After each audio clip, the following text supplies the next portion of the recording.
sa pag-atake ng militar ang pagtaboy sa Mountain ISIS group na tumunog sa lungsod noong May 2017. Guys, Tumagal ng 5 buwan ang labang bakbakan.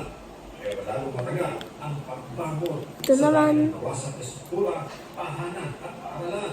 Ang mapait na katotohanan, wala talagang panalo sa isang gera. Ang tunay na talo, ang mga inisente madali lang. na nagbuwis ng buhay at nawala ng tahanan at kabuhayan.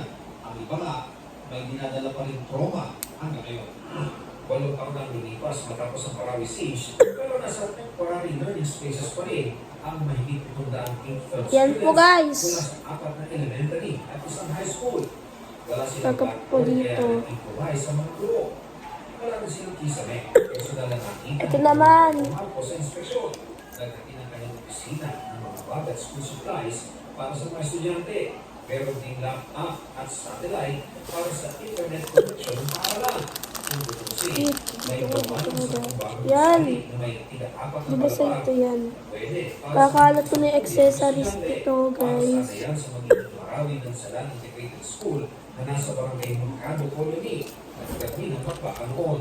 Pero may kailangan pang tapusin ng pinondohan na ngayon ay sa Office of the President. Tapos po, guys, ito po siya. May kasama po siyang screen. Ang pinaka-importante po is yung po fencing, perimeter Kita niyo po fencing. po, guys. For our learners, kung hindi po safe, Comment niyo ang po. mag-aaral. 275 million. So yung una, nandun na yung hill, nandun na yung Ay. building, nandun yung fencing, gate.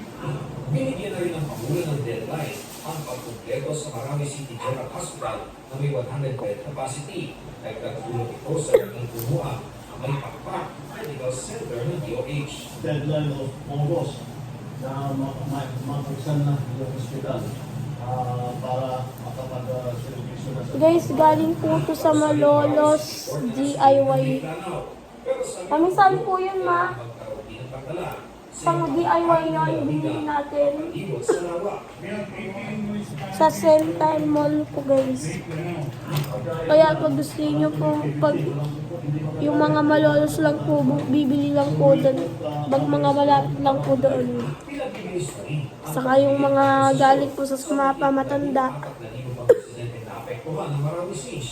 Na pagtutulungan ng Marawi Compensation Board at Kasi yung sling. Housing Authority Ito. ay mga naunang mga natapos. Almost 2,000 po yung nasa na nabibigay ng mga kaso. So hopefully, mapabilis po yung adjudication sa bayad ng compensation ng mga Tumutulong na rin daw sa rehabilitasyon ang Chief Minister ng Bangsamoro Autonomous Region, Muslim Mindanao. Para sa GMA Integrated News, yan po sa Kalustong. 24 oras. Kamusay na natin ang lagay ng traffic po saan ako nalalaan ng mga malakas na ulan at pagpapaka sa maraming kalsada sa Metro Manila. Ang sitwasyon sa ilang kalsada tinutukan live. Traffic report. Ano? Tapos yung tao, same pa rin yung nakuha ko nung una.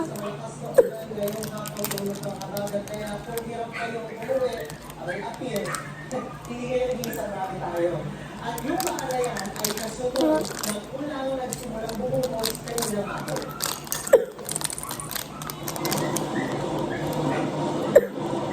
Kainis. Ito pa rin.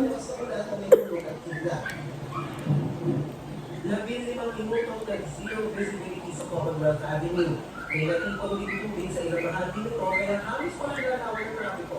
Tulad na lang sa bahagi ng Commonwealth hanggang sa Eastbound, kung saan abot sa Nung una, ang dali. natipong tubig sa tabing bangketa. Rather deep din ang natipong tubig sa Commonwealth Ilang at Commonwealth Makasan. Sa monitoring ng NMDA, tinangali ang bahagi ng Commonwealth Avenue sa kampo ng Luzon at hindi pa ang bahagi ng Makasan, Pincoa at Everett Eastbound. Inabot ko yung mga sa C5 na dituloy na dinalalo sa bahagi ng William College. Sa hotel sa lakas ng ulan. Nag-repeat din ang taas ng tubig sa tunnel ng EDSA Shaw Boulevard Pagkutip sa Andrews Avenue sa Pasay. Ay. Ano? At ngayon sa ngayon, no, ay nandito tayo sa bahagi ng Katipunan Avenue dito sa katabi ng Ateneo University kung saan makikita ninyo sa aking likuran itong direksyon na ito yung mga sasakyan na papuntang Commonwealth Sora, eastbound generally area. At kanina pa yan na bumper to bumper ang sitwasyon at halos walang galawan. Mula yan sa actually Aurora Boulevard. At doon naman sa Xavier din na isang tributary kanina na binahagyan kanina at mabigat ang dami ng trapiko. May traffic pa rin doon hanggang ngayon baka medyo lumuwag-luwag na sa mga oras na ito. Sa monitoring na MMDA ay moderate to slow moving ang mga sasakyan sa northbound at southbound lanes ng EDSA sa Pasay. Yan din ang sitwasyon sa area ng Mandaluyong at Cubao sa Quezon City. Yan po, guys. Yan na po, guys. Sa Marcos Highway. At sabi ng MMDA ay dahil yan sa volume ng mga sasakyan. Tapos na po, guys. Ito po. Yung mga nakuha ko po. Bye-bye, guys.